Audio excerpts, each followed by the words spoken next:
Hi, this is Dennis Weese for Eagle Communications. Welcome to our town.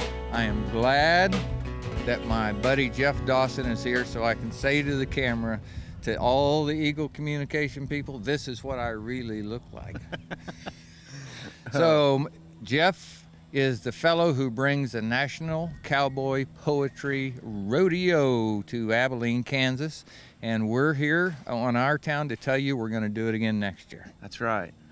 Well, thanks, Dennis. Appreciate you asking me to do this. You bet. We just had a blast ourselves. We did. And but yeah, we're going to do the National Cowboy Poetry Rodeo at Abilene again next year. Be our 4th year. Hopefully, it's going to be bigger and better than ever. So I've judged the last 2 years for you. And, well, I about got thrown out the first year. I don't think Don was very happy with me the first year, but I think I made it through this year okay. You did, and we appreciate it. We have a very distinguished judges panel. Yes, so. We do. Most of them. Some of them aren't so distinguished. But the reason we're making this our town with Geff Dawson is because the National Cowboy Poetry Rodeo Contest is a big thing, and it's a terrific thing that it's here in Abilene, Queen of the Cowtowns. It's, you know, people love coming. Once we obtained the rights to do the NCPR, we thought about it a little bit, took a year off, and then Don and I talked, and we couldn't think of a better place to host a National Cowboy Poetry Rodeo than in Abilene, Kansas. So we actually went to the Fair Board and went to the Rodeo Committee, asked them if we could join the Central Kansas Free Fair and Wild Bill Hickok Rodeo, and they welcomed us with open arms. You've done the same thing.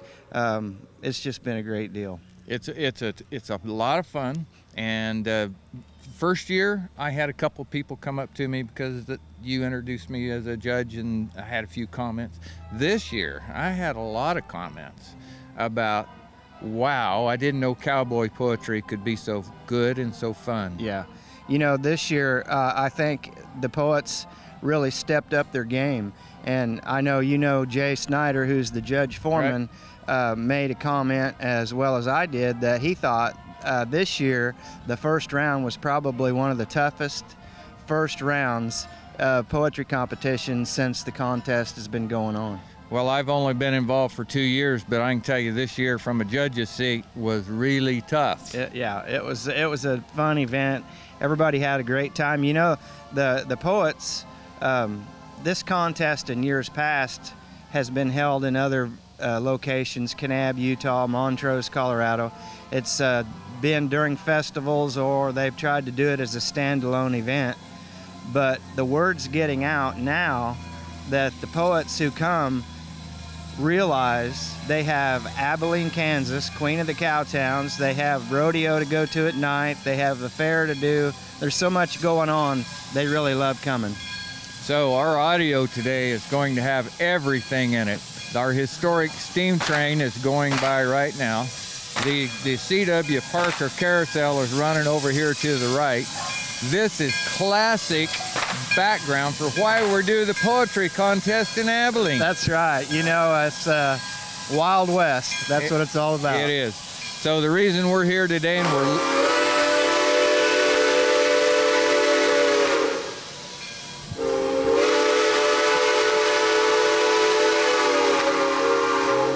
can't beat that. Brian doesn't even have to create sound effects for this. So, those people all just found out that it turns around in Enterprise. Yeah. All right, so the reason we were lucky enough to be here today, the both of us, is because this is Chisholm Trail 150th year celebration, big thing here in Abilene. Yes. And we got to help herd longhorns. I tell you what, it just sends chills up my back thinking about it right now, talking about it. Pushing those longhorns through Abilene, crowded streets lined with folks that, and you hear comment after comment, that is the coolest thing I have ever seen. Yeah, the kids really just hopping up and down on the sidewalk. And it wasn't for candy because we weren't throwing any. That's right. So it was because of what they were seeing, what they were experiencing. Left a few apples out along Yeah, the way. we did. I almost made that joke, but I thought I can't get away with it. I'm not gonna.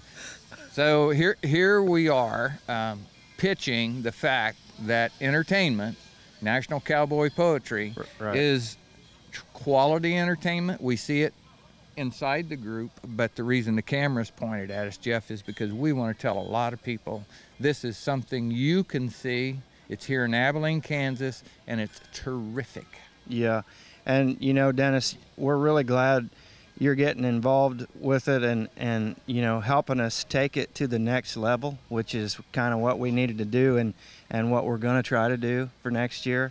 And it's just going to be fun and exciting, and we've had a lot of poets say, you know, we'll see you next year, and I know so and so in California, and I know so and so in Texas, and we're going to tell them about it. And we met a guy from upstate New York this year. I did, right. anyway. Yeah. And he was darn good. Yes, and our first New York entry. Yes. So, but anyway, and he was good, and we right now we have people coming from Texas and California and Colorado, Nebraska, Kansas, Oklahoma, Missouri, New York. So hopefully we just keep growing it and growing it. Okay, we're going to take a short break right here, then we're going to come back and talk a little bit more about cowboy poetry and zero-turn mowers. Awesome. We'll be right back. Wi-Fi. It should work anywhere in your home. Introducing Boost, the cutting-edge Wi-Fi solution that makes dead zones history. Boost starts with a dual-band modem and router with greater range than ever. Access points can be added anywhere there's a cable outlet to create more wired connections and stronger Wi-Fi to power all your family's devices in all the places you love to live. Learn more at eaglecom.net or call today and add the power of Boost to your Wi-Fi. Hi, Dennis Weese, back with Geff Dawson. We're out here behind the Heritage Center, right next to the carousel. It's on the anniversary of the 150th anniversary of Chisholm Trail Landing Cattle in Abilene, Kansas. And we're talking about an event next July, August time frame. When is the fair next year? That's a good question. When is the fair next year? We don't know. We don't know, but we'll find out. It's normally the hottest day of August. Usually the last week in July or the first week of August. Okay, so. we'll have plenty of time to tell them when it is. All right. So that is not a real error on our part. But we are going to host the National Cowboy Poetry Rodeo at the Central Kansas Free Fair, Wild Bill Hickok Rodeo during that time, and we're really excited to be back and make the event better. Okay, so we're going to try to be professional right here. I mean, I just thought of something we missed.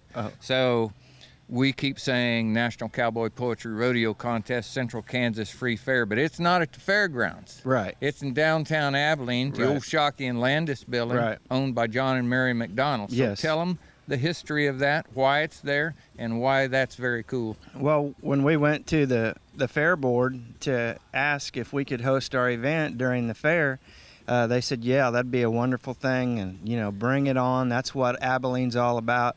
And at that time, John and Mary was purchasing the Shockey and Landis building, one of the oldest buildings in Abilene, and they restored it, and it's a very cool venue. Yes, it is. We have a nice stage area. Everybody loves it. It's just a cool place to have a cowboy poetry event. You know, here's why it's significant to me, because this Our Town program, this started just simply to highlight the good things in Abilene that other people do, not that I do, but the people on your side of the microphone do. And you think of John and Mary McDonald opening that building up, restoring it, Yes. putting this event in it. That is a significant thing for Abilene, Kansas. Yeah. That's a nationally recognized event being held in downtown Abilene in a once abandoned building. Yeah, and you know, one thing, Dennis, that the comment I get from the poets come say, you know, this is a cool venue. This is a neat place to perform. You know, downstairs they have the old Brunswick bar and the pool tables, and upstairs is the beautiful second story. It's where we have our stage. The judges have their own area. Seating, it's air conditioned. It's not the hot. Doesn't matter how hot it is. I really want this local program plays all over the Eastern Eagle area, and we put it on the web, and so you can watch it anywhere in the world. Cool. But I want people to know that it's a Central Kansas free fair. This is an indoor activity, air conditioned, and it's a great place to walk downtown, and there's a lot of things to see while they're there. Oh yeah, and you know, you get not only that, you get to hear some of the best cowboy poets in the country, and it's absolutely free. So that's fact. So we should explain cowboy poetry, because when people are thinking about Longfellers, they're thinking more like this than what we are used to. Yeah. So tell them about cowboy poetry. Cowboy poetry is the art of telling cowboy stories in rhyme, rhythm, and meter. And so this cowboy poetry event began 20-some years ago with a gentleman by the name of Sam Jackson. He started it, and he started it as a competition type format, a contest. It's kind of it's like a rodeo. You pay an entry fee, you get up on stage and perform, and then you're judged, and the high score wins. And but we have 2 go-rounds. The first go-round, the poets come in and they have so many minutes on stage. They do their cowboy poetry rodeo. You guys judge them. We take the top 50% to the second go-round. That's on Saturday, and then they have another go-round, and then they average the total scores, and we determine the winners, and we give away some mighty fine prizes. You do. I think we should, for the sake of the public, though, we need one of those asterisks with a warning here. Boy, you play music right out of your pocket. Is that a cowboy poetry thing? I'm telling you, that's talent. I can't do that. So this is a warning for those of you who come who might have rib problems. If you've had rib problems in your life, you might want to be careful about coming, because you're going to laugh so hard you're going to re-injure them. There, we have 2 categories of serious poetry and humorous poetry, and I tell you, some of the humorous poetry, you got it. You hit the nail on the head. It's sometimes I about have to fall out of my chair. I was going to say that. I saw the master of ceremonies get pretty close to sliding out of his chair this year. Yeah, so it's a great event. It's absolutely free. People are welcome to come, sit down as long as they like, or whatever. They can come and go. It doesn't bother the poets. It's inside. They can enjoy the Shockey and Landis, the historic pool tables, and the bar, and the upstairs, and the poetry. They do it all for nothing. So I found this year interesting in several ways, and the one I want to focus on at this particular moment is the lady who came down from Nebraska and her content. Marcy Broyhill. Yes. Marcy presented the woman's view of the West in poetry. Same topics, same cowboy poetry topics that a lot of people talk about, right. But she presented it from a woman's point of view. Yes. I thought the content was fantastic. You know, Marcy's been to the contest before, and she's a very good cowgirl poet, and she has great material, and she really stepped up her game this year, I thought, and did really well. So,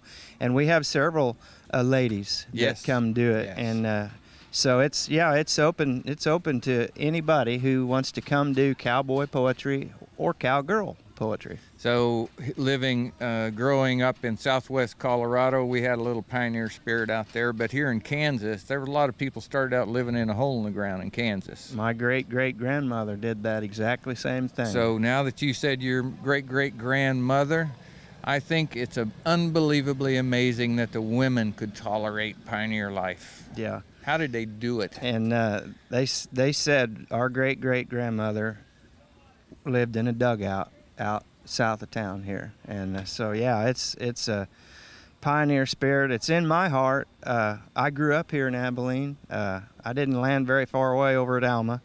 Have a ranch job over there, but it's, you know, this whole area building up old Abilene town, the Heritage Center.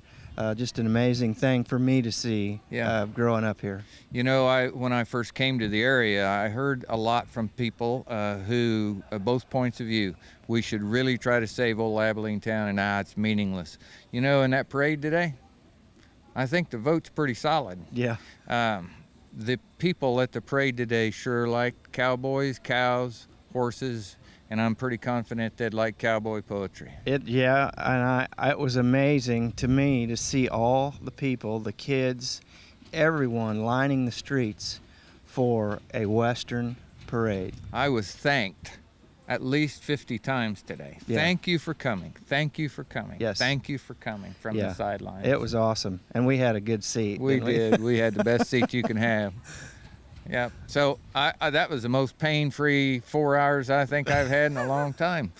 So if Eagle could let me ride my horse and work every day, I'd probably walk better. Yeah, that's right. But we got along pretty good. We did. Okay. So I'm wearing your dad's buckle. We got to do a shout out here. Oh yeah. I got your dad's buckle on, and he's out there helping take tickets at this event. Yeah, I couldn't figure out why I didn't see my folks at the parade, just because they're working the gate. They're working the gate. But my dad was featured on the belt buckle this last year at the Wild Bill Hickok Rodeo, and just did my heart good to see that he gets recognition after being a rodeo cowboy so long ago. Yeah. And we're really proud of him. So. Yep. Glenn Dawson.